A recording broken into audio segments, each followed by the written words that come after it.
በይነይ ኣብ ገዛ ኮይነ ኣብ ዓራተይ ተጋዲመ ነይረ። ገዛና ማንም ሰብ ዝበሃል የለን። ኩሉ ግዜ ሓዳረይን መነባብሮይን በይነየ። ሎሚ እውን ከም ናይ ኩሉ ግዜ ኣብ ዓራተይ ተጋዲመ ኣለኹ። ብዘይካፍቲ መንደቕ ገዛና ዝተሰቐለት ናይ መንደቕ ሰዓት ደው ዝብል ድምፂ ወላ ሓንቲ ናይ ካሊእ ድምፂ ኣይስማዕን። በይነየ ዘለኹ በይነይን ጥራሕ ጠላዕ ፀሓይ ምድሪ ኣብ ፀጥታ ተዋሒጡ ንበይነየ ዘለኹ። ሃንደበት ብሕታውነት ተሰምዐኒ። ገፀይ ንጎኒ እንዳበልኩ ከባቢየይ ተዓዘብኩ። በርታት ተዓፅዮም መጋረጃታት ተሸፊኖም እቲ ገዛ ፀላም እዩ መሲሉ። ምስ ባዕለይ እውን ብብሕታውነት ምስ ስቓይ ክንደየናይ ከቢድ ምዃኑ እናዕለልኩ ናብውነይ ተመለስኩ እሞ ወሊዐያ ዝነበርኩ ክላሲካል ሙዚቃ መብራህቲ ኸይዳ ምጥፍኣ ተዓዘብኩ።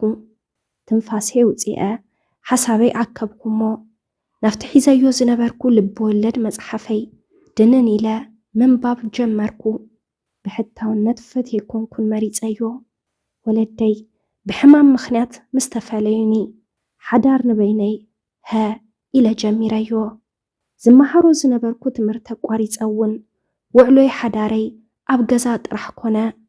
ወለደይ ዝገደፉለይ ደሓን ዝበሃል ሓፍቲ ስለ ዝነበረ ብኡኡ እናተመሓደርኩ ዓርኪ ዝበሃል ከይሓስኩ ምንም ናይ ፍቕሪ ርክብ ከይጀመርኩ ክሳዕ ሕዚ ንህይወተይ እናመሓደርኩ ይነብር። በዚ ዝተለዓለ ምስ ማንም ኣይራኸብን። ዋላ ሓደ ሰብ ዝድውለለይ ሰብ የብለይን። እንተለማዓንቲ ግና ካብዚ ኩሉ ዝተለመደ ተግባረይ ኣውፅእ ዘብል ዝተፈለየ ነገር ኣጋጢሙኒ። ሕማቕ ነገር ግን ኣይኮነን። ብኣንጻሩ ሕጉስ እየ ኮይነ ድንን ኢለ መፅሓፈይ እናንበብኩ እናሃለኹ ኣብ ጎነይ ዝነበረ ስልከይ ፀወዐት። ብድንጋፀ ዝሓዝክዎ መፅሓፍ ደርበኽዎ። ምኽንያቱ ማንም ሰብ ደው ኢሉለይ ስለ ዘይፈልጥ ኣብዚ ሰዓት ምስ ተደወለኒ ኣመና ገሪሙኒ። መሊሱ ከዓ ምድንጋፀ ይስሕቁኒ። ቀሰብ ኢለ ነታ ሞባይለይ ሒዘ ነቲ ዝተደወለ ኣልዕልክዎ። ብዘንቀጥቀጠ ድምፂ ሄሎ እንትትብል ሄሎ ዝብል ንእዝንኻ ዘተርክስ ንልብኻ ዝስሕብ ድምፂ ጓል ኣንስተይቲ ሰሚዐ። ብድምፃ ተማሪኸ ንእሽተን ስቕ ኢለ ድሕሪ ምጽናሕ ኣቤት በልክዋ። ንሳ ከዓ ቃላት እናቀያየረት ብዝስሕብ መንገዲ ሰላምታ እናሓተተት እንትትጸንሕ ኣነውን እናመለስኩ ድሕሪ ምጽናሕ ከም ዘይፈለጥክዋን ንሳ ኣበይ ከም ትፈልጠኒ መንነታን ሓተትክዋ። እንተ ንሳ ከዓ ንሳ እውን ከም ዘይትፈልጠንን ስልከይ ኣብ ናይ 10ይ ክፍሊ ደፍተራ ተጻሒፉ ከም ዝረኸበቶን ተዛረበትኒ። መን ምዃና ክፈልጥ እናተሓንቀኹ ብኸመይ ምዃኑ እንትሓታ እንተ ንሳ ከዓ ከምዚ ኸማይ ምንም ከም ዘይትፈልጥ ነጊራትኒ። ጥራሕ ግን ከይተፋለጥና ጽቡቕ ኣዋጋዕና ካብዛ ዕለት ኣትሒዝና ብተደጋጋሚ እናተደዋወልና ዕላል ጀሚርና። ወግዕና እውን ካብ ሰላምታ ብዝዘለለ ብዛዕባ ሕይወትና ብዛዕባ መነባብሮና ሕሉፍን ዘለናሉን ኩነታት ምውጋዕ ናይልና ተተሓዝናዮ።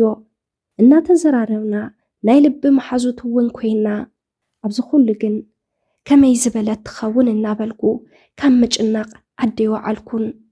ድሒርና ናይ ፌስቡክ ኣካውንታ ነጊራትኒ። ብፌስቡክ እውን መሓዙት ኮይና ነገር ግና ሓደ ነገር ዘናድደኒ ወላ ሓንቲ ናታ ፎቶ ኣብ ፕሮፋይላ ዘይምርካበዩ። ሓደ ሰብ ዝኾነ ነገር ንኽረክብ እናተጸበየ እናሃለወ እንተ ዘይረኺቡ ተስፋ ዝገበሮ ነገር እንድሕር ተስፍኡ መኺኑ ካብዚ ዝኸብድ ወላ ሓደ ነገር የለን። ኣብ ዓለም እውን ዝኸበደ ነገር እንተሃለወ እውን ንሱ እዩ። ኣነ እውን መጀመርያ ናይ ፌስቡክ ኣካውንታ እንተሓታ ንኽፈልጣን ፎቶኣ ንኽረክብን እዩ ነይሩ። ግና ከዓ ዕዳጋ ኣዴኻ ከም ዝለኣኸትካ ዘይኮነስ ዕዳጋ ከም ዝጸንሐካ እዩ ከም ዝበሃል ካብ ሓሳበይ ብተጻራሪ ፎቶኣ ክረክብ ኣይከኣልኩን።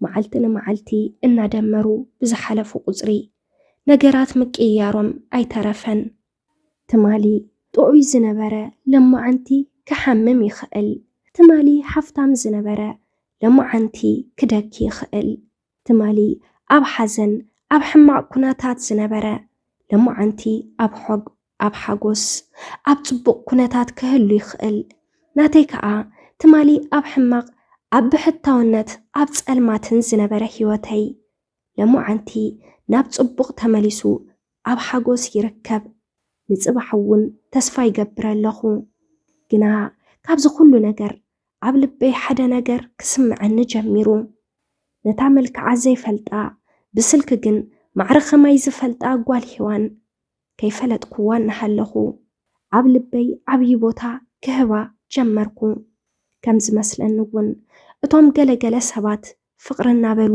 ዝፅውዕዎ ነገር ከይሓዘኒ ተረፈን እዚ እንትግንዘብ ሓደ ዘንበብክዎ ነገር ተዘከረኒ ፍቅሪ ዝኾነ ተኣምራዊ ሓይሊ ዘለዎ ነገር እዩ ሓንሳብ እንተሒዙካ ቀልጢፉ ዘይሰድድ እዩ ፍቅሪ ማለት ልክዕ ከም ሽምዓ እዩ ሽምዓ እናመኸኸት ብርሃን እያ ትህብ ዘፍቀረ እውን ንባዕሉ ከይኮነ ንዘፍቅሮ ዝነብር እዩ ይብል እቲ መፅሓፍ ግና ግልፂ ዘይኮነለይ ከምዚ ከማይ ንዘይፈልጣ ዘፍቀረኸ እንታይ እዩ ዝብል ሓሳብ ክሕዘኒ ጀመረ ከይደወልኩላ ይውዕልን እንተደዊለላ እውን ንኣስታት ሓደ ሰዓት ዝኣክል ብዙሕ ነገር ነዋግዕ ብናታ ምድፍፋእ እውን ኣቋሪፀዮ ዝነበርኩ ትምህርተይ ንምቕፀል ተመዝገብኩ እንታይ ኣሚነየ እንደኢ ግና ከዓ ንሳ ግበር ዝበለትኒ ነገር ንምግባር ንድሕሪት ኣይብልን ኣብዚ ግዜ ለካ ሓቁ እዩ ኣዳም ሔዋን ነቲ ከይትበልዕዎ ዝተባሃሉ ዕፀ በለስ ምሰምፀትሉ ዝበልዐ በልኩ ኩሉ ሻብ ንራኸብ ክብላ ምኽንያት እንዳደርደረት እያ ሕቶይ ትነፅጎ ኣብ ልዕሊኡ እውን ናብ ንቡር ህይወተይ ከይተመለስኩ ከም ዘይትረኽበኒ ትነግረኒ ዘፍቀረ ከዓ ዓሻን ድዩ ንዝበለትኒ ኩሉ ነገር እናማላእኹ ናብ ንቡር ሂዘተይ ሙሉእ ዋላ እንተዘይኮነ ግና ከዓ ብውሕዱ ተመለስኩ ሓደ መዓልቲ ሓሳብ ልበይ ሰሚሩለይ ክንራኸብ ከም እትደሊ ባዕላ ጠየቐትኒ ኣነ ከዓ ንብዙሕ ግዜ ዝፅበዮ ዝነበርኩ ስለ ዝኾነ እሺ በልኩዋ ሞ ቦታን ሰዓትን ተቋፀርና ለይቲ ብጣዕሚ ነዊሑኒ ምውጋሕ ኣብዩኒ ሓደረ ካብ ኩሉ ንላዕሊ ከመይ ዝበለት ትኸውን እንዳበልኩ ዓብይ ጭንቀት ሓዘኒ መቸም ዘይተርፍ የለን ሕጊ ተፈጥሮ ኮይኑ ሰዓታት ሓሊፎም ዝተቋፀርናሉ ሰዓት ኣኸለ ቀዲመያ ቅድሚ 5 ደቂቕ ናፍቲ ዝተቋፀርናሉ ቦታ ኣተኹ ኮፍ ኢለ ከዓ ክፅበያ ጀመርኩ ግና ይመፀትን ክትመፅያ እንዳበልኩ ኮፍ ኢለ እንተንሳ ግና ወይከ ክትመፅእ ኣይከኣለትን ምስ መሸየ እናተናደድኩ ንገዛይ ተመለስኩ ገና ኣብ ኣፍ ደገ በሪ እንትበፅሕ ስልከይ ፀውዐት እንትሪኣ ንሳያ ነይራ ብሕርቃን ኣልዕል እንተብላ ሄሎ ከይበልኩ ኣቐዲማ ይቕሬታ በለትኒ ኣዲኣ ከም ዝሓመመታን ክትመፅእ ከም ዝኸበዳን ብዘእምን መንገዲ ኣረዳእትኒ ኣነ እውን ዝገብሮ ነገር ስለ ዘይነበረኒ ይቕረ ገበርኩላ ድሕሪ 2 ሰሙን ዝኸውን መሊስና ተቋፂርና ዘጋጠመ ይጋጥማ ከም ዘይትተርፍ መሓለትለይ ኣነ እውን ካብቲ ናይ መጀመርታ ንላዕሊ ፈራሕኩ ልበይ ማንታ ማንታ ይወቅዕ ከምዚ እናተጨነቕኩ ሰዓት ኣኺሉ ሕዚ እውን 5 ደቂቓ ቀዲመያ ናፍቲ ቆፀራ ቦታ ኸድኩ ሰዓት ምስ ኣኸለ ሃንደበት ብድሕረይ ሰብ መፂኡ ዓይነይ ሸፈነኒ ጓልያ ነይራ ንሳያ ትኸውን ኢለ ሱማ ፀዋዕኽዋ እሞ እናሰሓቐት ቀሲላ ናብ ቅድመይ እንትትዘውር ብድንጋፀ ካብ ዘለኽዎ በርደግ ኢለ ተለዓልኩ በቲ ዝረኣኽዎ ከኣምን ኣይከኣልኩን ምኽንያቱ እታ ዘፍቀርክዋ ቆልዓ እታ ንብዙሕ ኣዋርሕ ብስልኪ ተዋግዐኒ ዝነበረት ጓል መንንታት ትኸውን ፅቡቕ ጓል ሓትነያ ነይራ ምድንጋፀይ ሪኣ ምስ ኣረጋግአትኒ ኮፍ ኢልና ምውጋዕ ጀሚርና ንምንታይ ከምዚ ገበረት እንተሓታ ንዓይ ካፍቲ ዝነበርክዎ ብሕታውነት ንኽተውፅእ ደልያ ከምዚ ገበረቶ ነጊራትኒ ብጣዕሚ ሓሪቐ ወላ እንተነበርኩ ግና ኸዓ ኩሉ ነገር ዝገበረቶ ጊዜኣ እናሰውአት ምሳይ ተዋግዑ ዝነበረት ንዓይላ ስለ ዝነበረት ይቕረ ገበርኩላ እሞ ከም ቀደምና ከም ኣሕዋት ጽቡቕ ግዜ ምሕላፍ ጀሚርና ኣነ እውን ነቲ ዘጀመረትኒ ትምህርተይ ይቕጽሎ ኣለኹ በቲ ዝገበረቶ ነገር ኣይተቐየምኩላን ምኽንያቱ ካብ ሕማቕ ሓሳበይ ንበይነይ ካብ ምውዓል ስለ ዘውፀትኒ ሕዚ ኣብ ቤት ትምህርተይ ምስ ብዙሓት ሰባት ስለ ዝተፋለጥኩ ብሕታወይ ኮንኩን ሕዚ ንጓል ሓትነይ ኣመናየ ዘመስግና ሰላም ናይ ማኪ ሚድያ ተኸታተልቲ ንሎሚ ሒዘልኩም ቀሪበ ዝነበርኩ ነዚ መስል ነይሩ ነዛንታ ከም ዝፈተኹሞ ኣይጠራጠርን ነዛንታ እንተደኣ ፈቲኹምዎ ላይክ ምግባር ኣይትስነፉ ነስ ቻናል ሓደሽቲ እንድሕር ዳኣ ኮይንኩም ሳብስክራይብ ብምግባር ነታ ናይ ደወል ምልክት ብምንካዕ ናይ ቻናልና ናይ ወትሩ ተኸታተልትና ክትኾኑ ንላቦ ብቐጻሊ ብኻሊእ ዛንታ ብኻሊእ መደብ ብኻሊእ ሓሳብ ክሳብ ንራኸብ ክሳብ መወዳእታ ምሳና ስለ ዝጽናሕኩም ካብ ልቢ እንዳመስገና ሰሰናዩ